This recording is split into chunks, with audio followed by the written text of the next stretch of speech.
Halo semua, salam sejahtera Malaysia. Selamat datang ke channel ini. Terima kasih kerana masih bersama di dalam channel ini.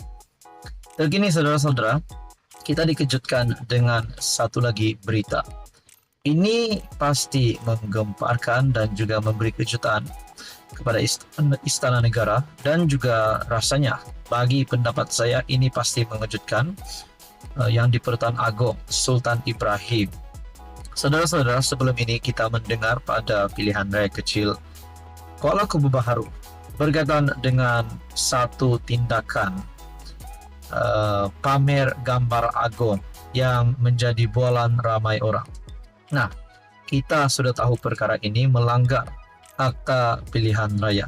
Dan apa berlaku seterusnya kepada individu ataupun pihak yang telah melakukan tindakan sedemikian? Akhirnya ini satu kejutan.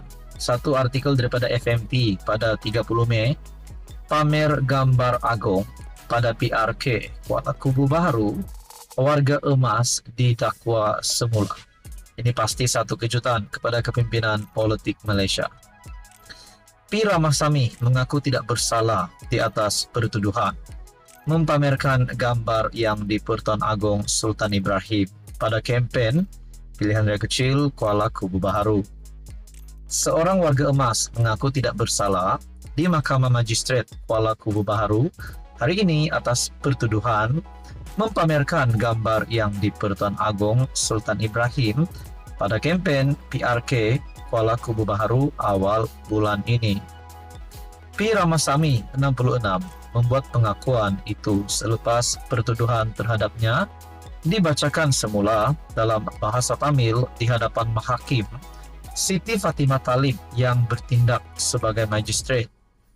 Ramasamy didakwa mempamerkan gambar Sultan Ibrahim dan membawa spanduk PH menggunakan kenderaan pacuan 4 roda dengan kecenderungan untuk mengembangkan perasaan permusuhan antara golongan pengundi yang berbeza dalam PRK KKB untuk mendorong mana-mana pengundi supaya mengundi calon PH.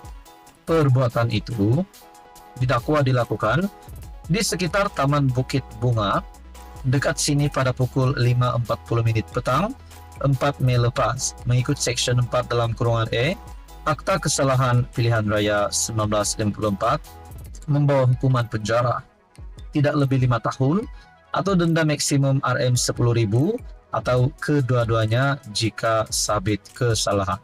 Nah, saudara-saudara, artikel ini daripada FMT.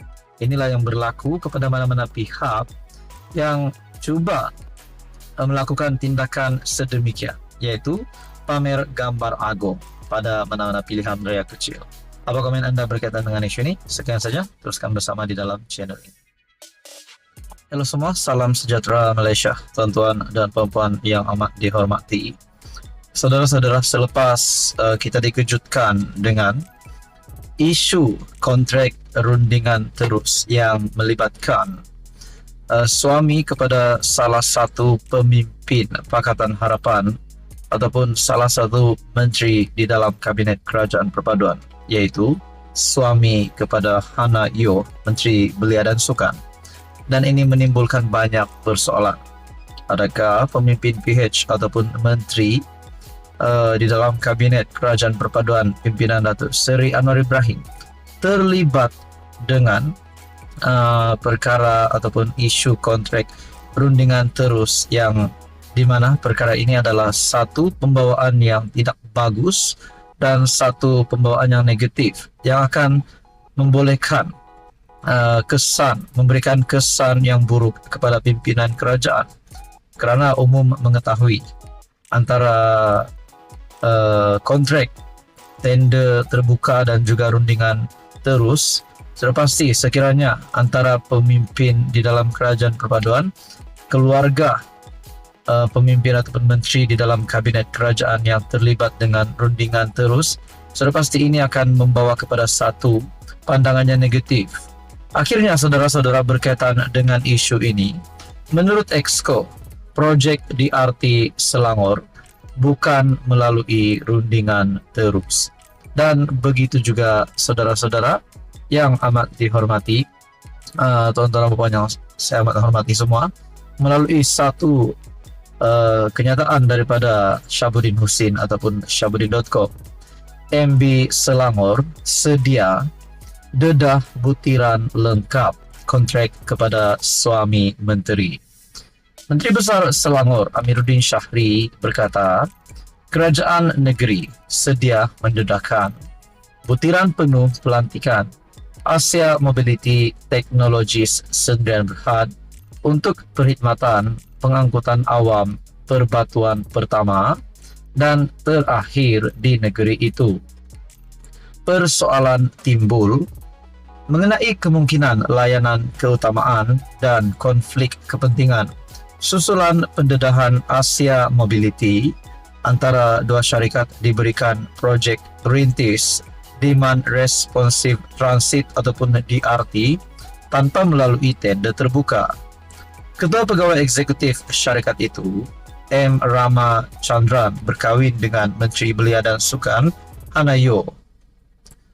Semalam, Pusat Memerangi Rasuah dan Kronisme, C4, menggesa Kerajaan Selangor, mendedahkan butiran lengkap pelantikan Asia Mobility dan Amiruddin bersetuju dengan gesaan itu.